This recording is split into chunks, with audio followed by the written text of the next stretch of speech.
One time the son-in-law, Amogha, he was a very critical person. He loved to criticize others.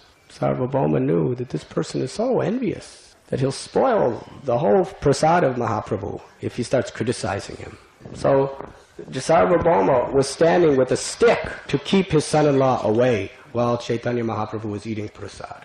And as Lord Chaitanya would start eating from each of his little clay cups, as soon as anything was half empty, Sarvabhauma would fill it up again. This is the way he would serve. And he would keep asking Mahaprabhu, eat more, more, more, please take more, more, more. And Mahaprabhu, only to satisfy Sarvabhauma's desires, was eating so much nice prasad. At one time Sarvabhauma went to get more, and just at that moment of unawareness, Amogha ran into the room and he started criticizing Lord Chaitanya. He said, what type of nonsense sannyasi are you, eating all these rich, opulent preparations of Mahaprasad? You should be ashamed of yourself. At that time, Sarvabhauma saw his son-in-law and took a stick and went to attack him, to beat him. And Amogha, he ran out of the store for his life. And Sarvabhauma was running after him, but he couldn't catch him. So he came back. Meanwhile, while Sarvabhauma was running after Amogha, the wife of Sarvabhauma in the kitchen was beating on her chest, saying, may my daughter become a widow. Meant, why should this person even live after the offense he has made? So the wife and Sarvabhauma both fell at Mahaprabhu's feet, weeping. We are so sorry. We invited you to our house only to be insulted and offended. And Mahaprabhu, he said, no problem. Just give me more prasad, I'll be happy. So they became very happy that he would take more prasad. Shortly after this, Amogha contracted cholera, and he was on his deathbed. And Sarvabhauma, somehow or other, he didn't mind. But Mahaprabhu, when he heard this news, he told Sarvabhauma, take me to Amogha's place. So he took him to Amogha, and Mahaprabhu put his hand over the chest, over the heart of Amogha. And he said, you are a Brahmin. You are the associate of Sarvabhauma Bhattacharya, pure devotee.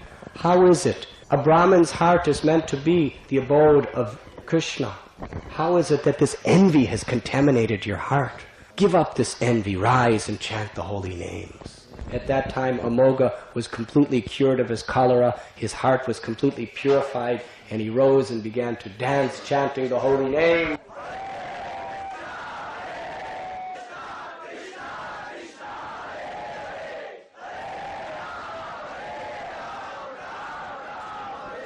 And weeping, he began to chant and dance.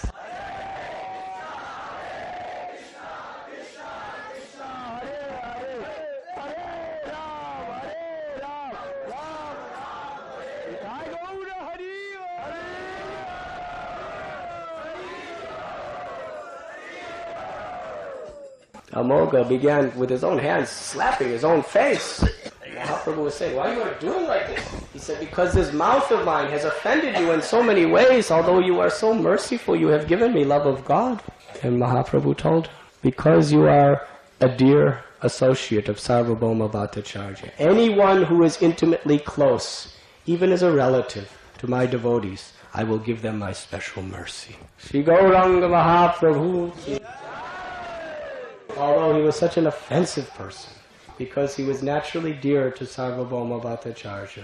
Please understand, when Sarvabhauma and his wife were speaking ill about Amogha, they were not doing it out of hatred, but out of love for him, because they knew that for him to go on living in this offensive way, he was ruining his own spiritual life. They naturally loved him. So Lord Gauranga, to reciprocate with the love of Sarvabhauma, he gave pure love of God to Amogha. So many wonderful pastimes took place here in Sarvabhauma Bhattacharya's house.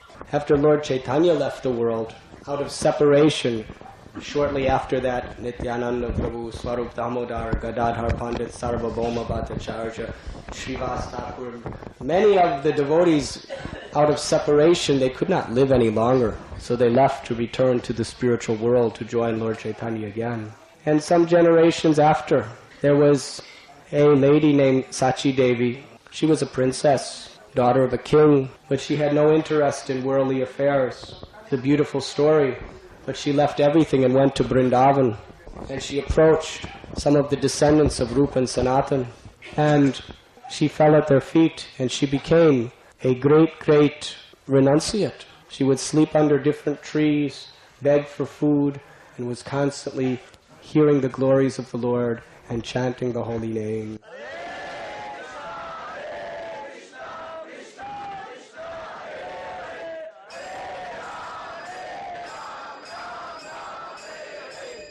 So she came here to Jagannath Puri on the order of her gurus in Vrindavan, and she came to this place and she saw that due to the feelings of separation, the devotees were not very active, and the home of Sarvabhauma Bhattacharya and the murtis that he worshipped were not being properly taken care of. So she re-established the worship and she built a mat, an ashram here. Very nice. And there's a beautiful story, I'll summarize.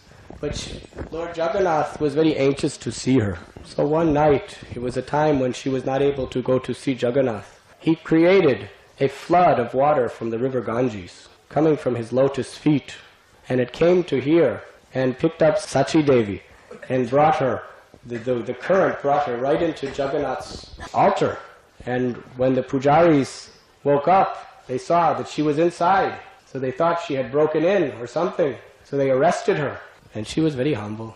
She was just accepting, this is Jagannath's kripa. He has taken me, now he's putting me in jail.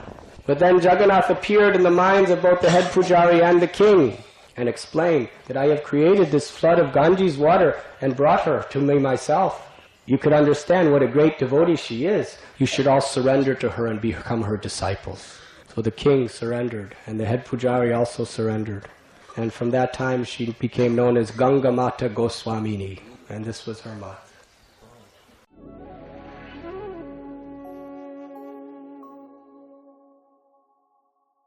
You were listening to Radhanath Swami on thesacredconnect.com.